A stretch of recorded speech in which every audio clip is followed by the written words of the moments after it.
Değerli basın mensupları, sivil toplumun değerli kuruluşların değerli yöneticileri, temsilcileri, hepiniz basın toplantımıza hoş geldiniz.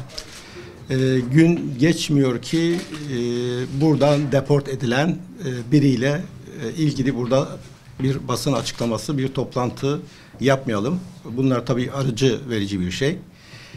Aslında yani Türkiye'de bu Suriye olayından beri mültecilerle ilgili birçok olumlu gelişmeler de oldu. Bunları da göz ardı etmemek lazım. Sivil toplum kuruluşlarının hazırlamış olduğu birçok raporların istekleri yerine getirildi ama hala böyle akşamları sabah baskınlarıyla insanların evlerinden alınıp bir avukata ulaşımları engellenerek deport edilmeleri de kabul edilebilir değildir. Acıdır ve belki bugün kendisi için toplandığımız Taha El-Gazi için Suriye bir yani onun ölüm, kalım ya da işkence görmesi açısından belki sorun teşkil etmeyebilir. Alımıyla ilgili ciddi sıkıntılar var, zaten kendisi anlatacaktır. Ama biz Türkiye'de alınıp işte Özbekistan'a ya da Türkistan'a, Irak'a, başka ülkelere deport edilen insanların can güvenliklerinin söz konusu olduğunu biliyoruz. Aynı şekilde bu insanların orada işkence görmeyeceklerinin, baskı görmeyeceklerinin garantisi de yoktur. Çünkü buna dair geçmişte Mısır'a gönderilen bir gencin nasıl idam edildiğini de biliyoruz. Bu tecrübeleri de yaşadık. Doğal olarak biz Türkiye'de bulunan mültecilerin insani bir şekilde yani insani olarak muamele görmelerini istiyoruz ve insanlar bu ülkede yaşarken acaba ne zaman alınabilirim korkusunu yaşamadan evlerinde rahat uyumalarını talep ediyoruz. Bu noktada biz bununla ilgili, bu hukuksuz geri göndermelerle ilgili siz değerli basın mensuplarını buraya çağırmış bulunduk ve bununla ilgili bir açıklama yapacağız. Öncesinde Taha El-Gazi'nin de avukatını yapan yani mülteci hukuku noktasında da yetkin olan avukat Halim Yılmaz'a söz vermek istiyorum. Taha Bey 2013 ya da 14 yılından beri Türkiye'de yaşıyor. 2018 yılında Türk vatandaşı oldum. Aslında kamuoyunun çok yakından tanıdığı isim. Bütün siyasi partilere, bütün sivil toplum kuruluşlarına, farklı kişilere, kurumlara yakın olan ve özellikle de göçmenlerle ilgili, mültecilerle ilgili sorunların çözümünde hem kamu makamlarıyla hem sivillerle işbirliği halinde olan ve aynı zamanda sorun yaşayan insanların problemlerini, sorunlarını ilgili makamlara iletme konusunda gerçekten ciddi anlamda çalışan birisi ve bu konuda didinen birisi. Aynı zamanda hani mahkeme kapılarında önünde de gördük. Basın toplantısında burada da kaç defa siz de şahit olmuşsunuzdur. Kendisi mümkün olduğunca yapıcı bir biçimde ve insani bir perspektifte baktığını biliyoruz. Peki Taha El-Gazi'nin vatandaş iken sınır dışı edilmesine nasıl geldik? Biraz ondan bakmak lazım. Bunun kaynağının ben göç politikasının oturmamış olmasına bağlıyorum. Bunun temel sebebi de şudur. Göç politikası dediğimiz şey sadece bir günlük, birkaç günlük sadece seçimlere veya belirli kişilere bağlı olan bir politika olmaması gerekir. Evet, göçün bir yandan bir güvenlik kısmı var ama aynı zamanda hukuktan ve insanilikten uzaklaşmaması gerekiyor. Eğer hukuksuz ve insanilikten uzak bir göç politikası yürütürseniz bunun Ümit Özdağ'dan Zafer Partisi'ne hiçbir farkı olmaz. Bu kişilere hakaret anlamında söylemiyorum. Yani göç dediğiniz zaman insan vardır. İnsan olduğu zaman da ona insani bir nazarla bakmanız gerekiyor. Eğer tarihsel bir birikiminiz varsa Anadolu'dan, Osmanlı'nın geçmişinden, Balkanlardan, Kafkaslardan bahsediyorsanız ve eğer onların torunları olduğunuzu ifade ederek bir politika üretiyorsanız böyle bir durumda ona uygun bir biçimde olması gerekiyor. Ve bu anlamda ben 28 Nisan'da Türkiye'nin yüzyılı, Türkiye'nin göç yönetimi başlıklı programda Cumhurbaşkanı Erdoğan konuşmasının aslında teorik olarak bir manifesto olduğunu düşünüyorum. Ama uygulamaya geldiğimizde tam tersine.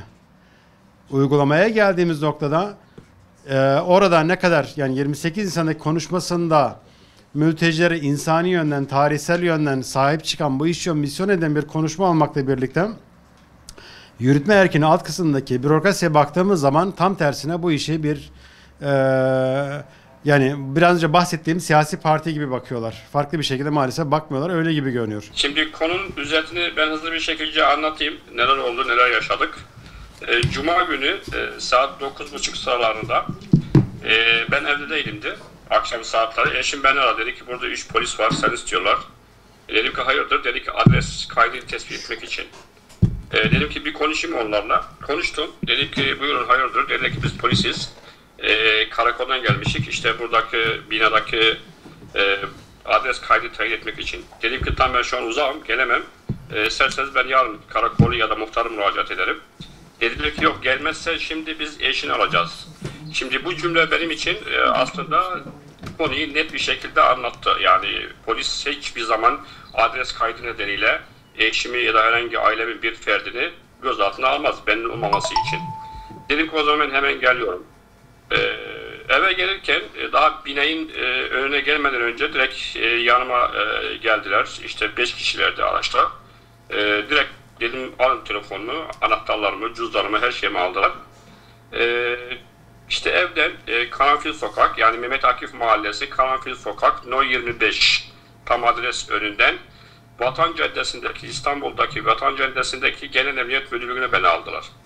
Şimdi oraya giderken direkt zaten orada kaçak göçmen mücadele borusuna girdik. Girerken direkt böyle birisi bir kağıt getirdi. Dedi ki şu an sen gözaltındansın. Suçunu biliyor mu? Dedim ki yok bilmiyorum. Dedi ki senin üzerinde bir kod var. G207 provokatör eylemlere katılma nedeniyle. Dedim ki o zaman tamam sıkıntı değil.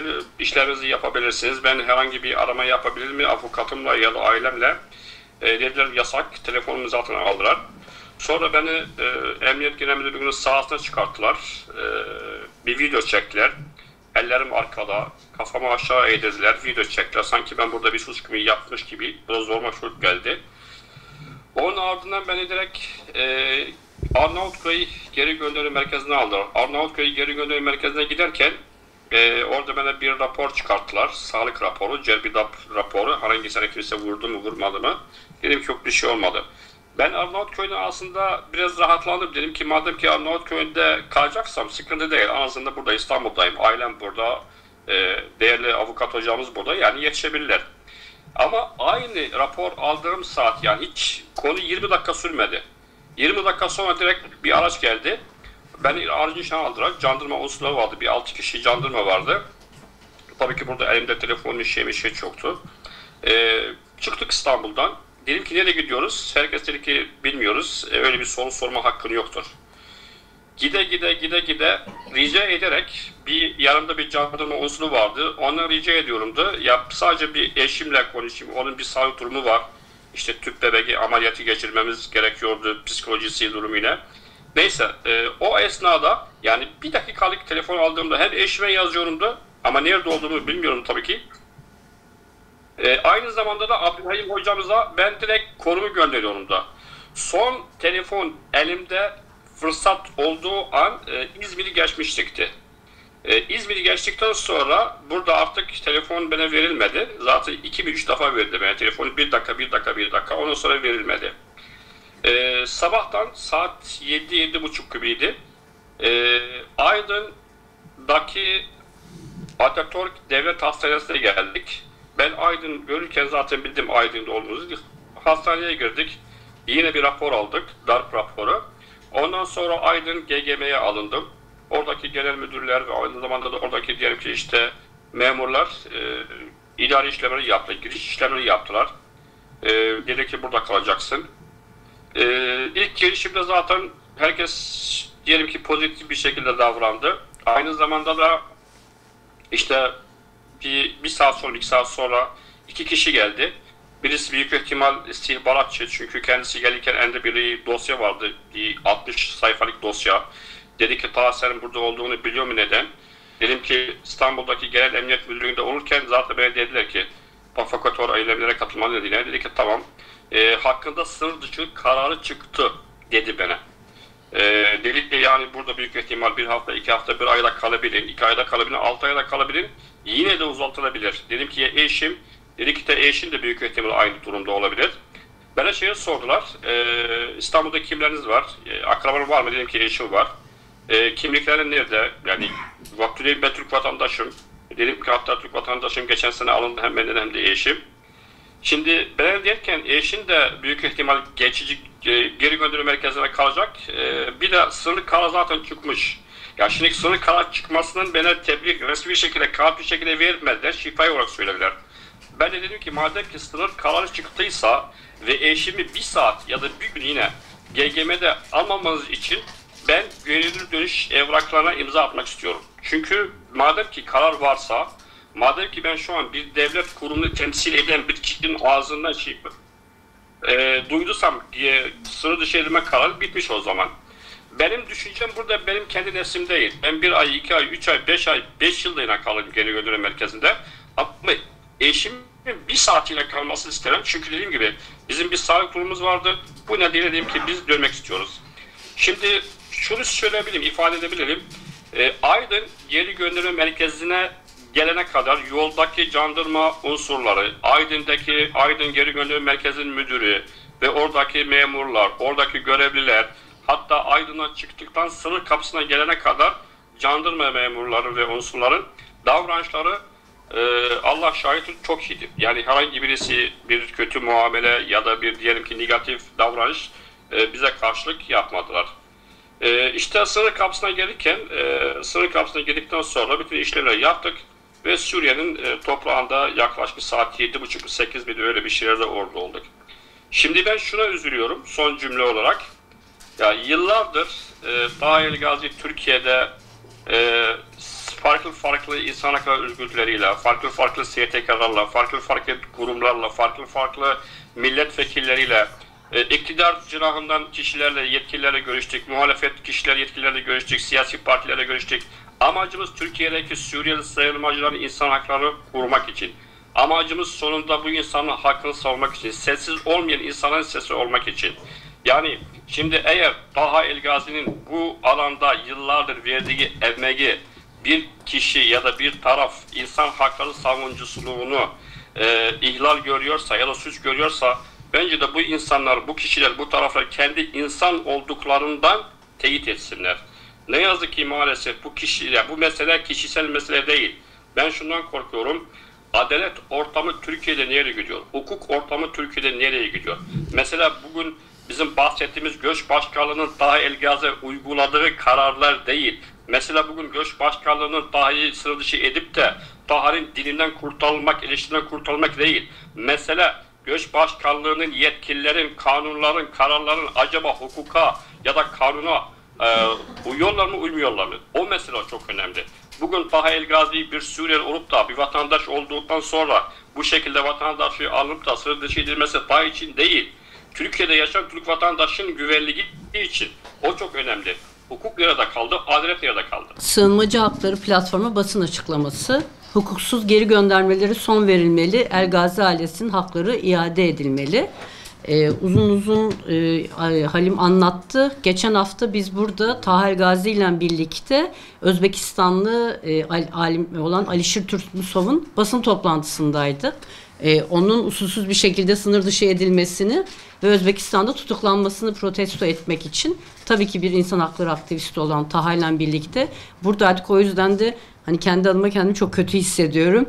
5 gün aradan sonra Taha'sız bu sefer Taha için bir basın açıklaması okuyacağım. Hukuka aykırı sınır dışı işlemlerine son verilsin. Türkiye'de göçmen politikaları maalesef gözlemcilerin beklentilerinin tersine sertleşme eğiliminde. Hem Özbekistanlı alimin başına gelenler hem Mısırlıların başına gelenler gösteriyorlar ki arka arkaya usulsüz şekilde sınır dışıları devam etmektedir. Bunun son örneği de Suriyeli göçmen ve insan hakları savunucusu Taha El Gazi eşiyle birlikte 19 Mayıs pazartesi sabahı Suriye'ye sınır dışı edildiler. Taha El Gazi 16 Mayıs akşamı aynen Amerika'da gözaltına alınan Rümeysa Öztürk gibi sivil giyimli 5 kişi tarafından polis otosuna bindirildi ve götürüldü.